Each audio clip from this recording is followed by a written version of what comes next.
So, kamusta po mga ka-Streetwise? Ako po si Takero Miyamoto at welcome po sa aking munting channel. Ano yung Team Princess? Princess Abante. So, mga kababayan, tulad na ng sinabi ko kanina, ngayong araw po May 1. So, Labor Day. Araw ng mga manggagawa. Pero pagkatanungin mo si Sara Duterte, araw daw to ng mga pinapanganak. So ngayon, syempre Labor Day, mga kababayan, Labor Day ngayon. So uso yung rally. Di ba? Natural po yun, may rally. Rally po ito ng mga aktivistang grupo, mga militanteng grupo. So nakakatawa dito mga kababayan.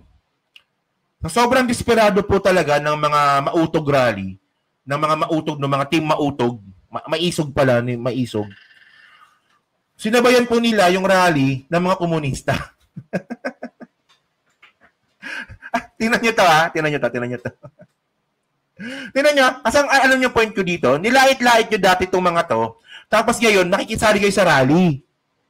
Oh, ano ba? Gusto nyo bang makatipid? Walang iya kayo. Campaign period, nagtitipid kayo. Okay, magtipid. Walang iya kayo. Sabi dito, oh. Ito malupit, oh. Duterte supporters join a Labor Day assembly at Liwasang Bonifacio in Manila, organized by Hakbang na Maisog. Earlier, they marched from Moraita to the venue. Yan, so ito yung mga Hakbang na Maisog, o yung mga bobot tangang Hakbang na Maisog, di ba? So ngayon, tandaan nyo yung lugar, ha? Liwasang Bonifacio. Oh. So ngayon, sa ibang report naman mga kababayan, parehas na oras, parehas na araw, parehas na lugar, nagrally din po ito. Protesta sa Liwasang Bonifacio, kung saan pinapanawagan ng mga grupo ng manggagawa ang taas sweldo, maayos na healthcare, at pagtigil sa kontraktualisasyon ngayong Labor Day. Oh, ito tingnan niyo mga kababayan, na itong mga streetwise, no. Ito po no, mga naka-red. Oh, komunista po 'yan.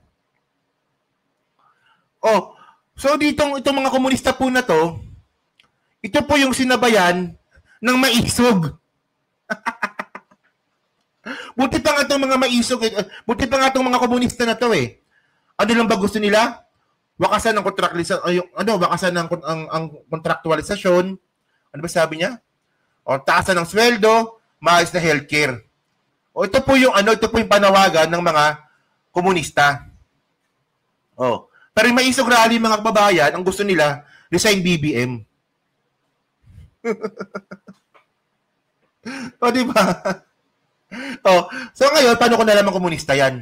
Baka sabihin nyo naman, gawa-gawa ko na naman yan. O, ito eh. O, yan, nakita nyo naman, no? O. SGI, SG1 employees, ACT teachers. Oy, alam nyo kung ano nakakatawa dito? Di ba? Si Kibuloy, nilait-lait po yung ACT teachers dati. Nilait-lait po si Franz Castro. NPA daw. Pag manonood ko po ng SMNI, NPA daw po yung mga yan. So, NPA pala yan, ba't kayo sumasali sa rally? Di ba? Akala ko NPA yan. Bakit kayo sumasama sa rally? Tangkan nyo naman. Oh, akala ko ba galit ang maisog sa mga komunistang NPA? O mga kababayan na, ito tulad yan na sinabi ko kanina, diba? Hindi po porket komunista NPA na. Ito po yung maling tinuro ng NTF-ELCAC nung panahon nga po ni Digong. Nung panahon po ni Digong, ang turo po sa mga tao nun, basta komunista NPA na, hindi po ganun. Hindi po ganun. Mayroon po akong mga kakilalang mga komunista. Naniniwala sila sa filosofiya ng komunista. Pero hindi naman sila NPA. Namumuhay sila ng tahimik, nagtatrabaho, di ba, may pamilya. Pero pag kausap ko, mas maganda komunista. Bla bla bla. Minsan nga nagdidebate pa nga kami. Di ba? Ayun po yung mali na turo ng NTF-ELCAC nila ka Eric noon. So by the way, so tingnan natin yung mga picture, no? So, di ba? Teachers talaga to. So, nakihalo sila. Nakihalo po yung maisog. Okay. So ito may report pa dito yung yung News 5 para masigurado po natin na maisog talaga to. Ito galing to News 5, tingnan niyo to. Ano ba ito? Sige. Marcha patungo rito sa Liwasang Bonifacio sa Maynila ang kilusan ng Hakbang ng Maisog, grupo na suportado ni dating Pangulong Rodrigo Duterte. Pakikisaaraw nila ito sa iba't ibang grupo na ginugunita ang Labor Day o di ba? Yung pula-pula na yan, komunista yan eh. Di ba? Yung pulang bandila na yan, komunista din yan eh. Oh, so ba't nakikisali yung maisog dyan? Oh. Araw ng paggawa ngayong Mayo 1. Katuwang ng Hakbang na Maisog ang Labor Power Movement at Alliance of Genuine Labor Organization, Labor Power Movement o AGLO-LPM. Pasado Labor Power Movement, di ba? alas 2 kanina na magsimula ang Labor Day March. Ilan sa pinanawagan ng Hakbang ng Maisog ay job security ng mga obrero, regularization sa mga hanay ng manggagawa sa mga manpower agency, pag-abolish sa provincial wage rate system at maging ang pagpapatupad ng Universal Healthcare Law. Pagdating dito sa Liwasang Bonifacio, susundan ng isang programa ang Labor Day March na inyong napapakinggan ay nagpapatuloy na sa ngayon. Kasabay rin ito ang campaign rally. Ito pala, sige. Tingnan nyo to Pagkatapos mag-rally ng mga komunista at sumali po doon yung maisog, anong kasunod? Isang programa ang Labor Day March na inyong napapakinggan ay nagpapatuloy na sa ngayon. Kasabay rin ito ang campaign rally kasi para sa mga tumatakbong senador na sinusuportahan ng Hakbang ng Maisog. Walang yan. Pagkatapos mag-rally ng Labor Day, nangampanya. Wala ng pera? Kasi yung pera ni Kibuloy naka-hold. Naka-hold, di ba? Yung pera ni Kibuloy, di ba? Naka-hold kasi nga sangkot sa money laundering. Isipin niya na. Tingnan niyo, kayong mga maisog, kayo tanga-tanga niyo talaga, no? Sumama kayo sa rally. Makiba ka. Huwag matakot, di ba? Sweldo, pataasin, di ba? Ganun. Tapos pagkatapos doon, iboto niyo si Vic Rodriguez. Walang yan. Nakisawsaw sa rally ng iba, ugali talaga ng maisog rally. Ay, ugali talaga ng maisog yan. Yung makikisawsaw sa rally ng iba para kunwari madami sila. Sige, continue. Isa sa mga si senatorial candidate Attorney Vic Rodriguez na dating Andiyan si Panort. Andiyan si Attorney Panort. Kita nyo? ni Pangulong Bongbong Marcos, layunin umano ni Rodriguez na mapabuti ang estado ng uring manggagawa, Pilipino at ipantay ang kanilang sahod. Binatikos naman ni Rodriguez ang 20 pesos na bigas ng Administrasyong Marcos na mabibili lang umano sa Cebu. Present din dito at nagbigay ng kanyang tulumpati sa senatorial candidate Jesse Olivar na binatikos naman ang anyay pagpapahirap sa mga manggagawa. Pinangako rin ni Olivar na kung sakaling pala rin siya sa Senado ay hindi niya tatanggapin ang kanyang buwanang sweldo bagkus ibibigay niya raw ito sa mga manggagawa at maging sa mga magsasaka. Nandito rin Ruth kanina bago tayo umere nagsalita si senatorial candidate Dr. Marites Mata. Inyong napapakinggan ngayon ang isa pang senator. Hindi tumatakbong Mata? Yung asawa ba yung lalaki? Marites Mata? Yung asawa ba? Senatorial candidate ng Duterte o mga senatoriables na sinusuportahan itong Hakbang ng Maisog gaya ngayon ni Attorney Raul Lambino at may video rin. Lalaki, bakit Marites Mata?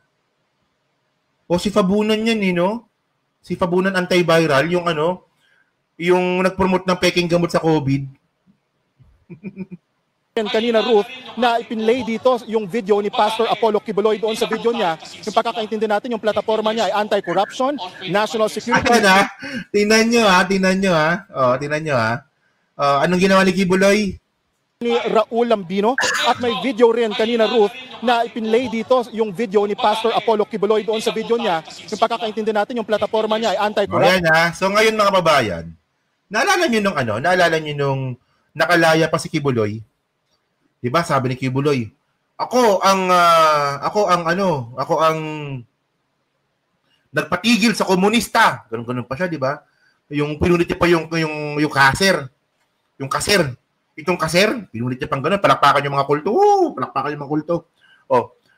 Tapos nung interview nga po ni Kibuloy tsaka ni Duterte, di ba? Nag-grave threat pa si Digong, di ba? Si Digong nag-grave threat kay Franz Castro. Kasi nga daw NPA. Di ba naalala nyo yun, di ba? Naalala nyo ba yun? At last 2023 pa ata yun, no? Yung sinabi ni Digong na, kayo, Franz Castro, ang gusto kong patayin. Di ba? Gumanon siya doon? Kasi nga NPA. O yun naman pala, NPA pala, pero bakit kayo nandito? So wala, desperado na po talaga. Ito po yung mga gawain at mga sinyales na nakikitaan na po natin na pagiging desperado po ng kampo nila Kibuloy at saka ng PDP Laban. PDP Laban candidates. Na kahit po yung dating mga nilait-lait nila at parte ng plataforma nila, no, na patitigilin daw po yung komunista, ngayon ang kasama nila sa rally, komunista. Sobrang desperado na po talaga nila. And by the way, mga kababayan, no, kung kayo po, no, o di ba? O, Franz Castro, di ba? Tama chupain ba? At kayo po, no, kung may nakita po kayo mga maisog group, lumayo-layo po kayo. Malas po yan. Malas po yan, mga kababayan. Yung maisog, malas po yan. Oo. Kapag may nakita ko yung mga grupo ng tao na nasabi nila na sila ay maisog, lumayo po kayo. Kasi naalala nyo to, buti nga, hindi nangyari to kanina eh. Oh. 11 people killed, more than 20 hurt after SUV ramps into Vancouver Street Festival. Naalala nyo yung ito lang nung isang araw lang, yung Lapu-Lapu Festival, di ba? Pinuntahan po ng mga maisog yun. Ang inosenteng gathering ng mga Pilipino sa Vancouver, na dapat po gathering lang po talaga ito, magpa-party-party sila, kakain lang sila ng mga Filipino food doon, pinuntahan po ng mga maisog. So, anong nangyari? Ayun na nga, 11 yung namatay, 20 yung nasugatan, kasi nga po, inararo ng sasakyan. Oo. So, ito yun yun, Lapu-Lapu Day, Black Party. Yan eh. Oh. Ito nga yung maisog, no? Nag-i-invite yung mga maisog. Wear your barong in Filipiniana dress, preferably with green motif. If you don't have one, wear any green top or dress. No Duterte-inspired t-shirt or hoodies. Please follow the organizer's request. Oh. May request po yung mga organizer na hindi po ito magiging political. O, di ba? Bawal daw political, pero itong mga tangang mga DDS po na itong mga kababayan, itong maisog po na to, pumunta po doon, may dala pang banner. Tingnan nyo ha, kapal nga ng mga mukha eh. Ano ba yun? Ito ata yun eh. Oh. Tingnan to. Stop muna, stop. Yan no? Oh. Stop muna, stop.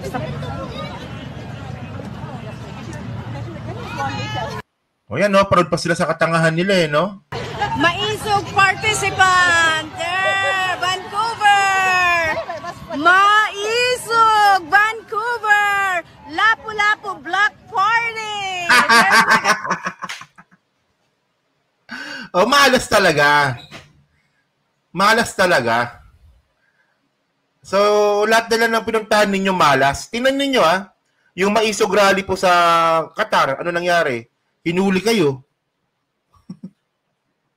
O tapos yun, yung maisog kanina sa Liwasang Bonifacio, nakisawsaw lang kayo. Malas po talaga yan.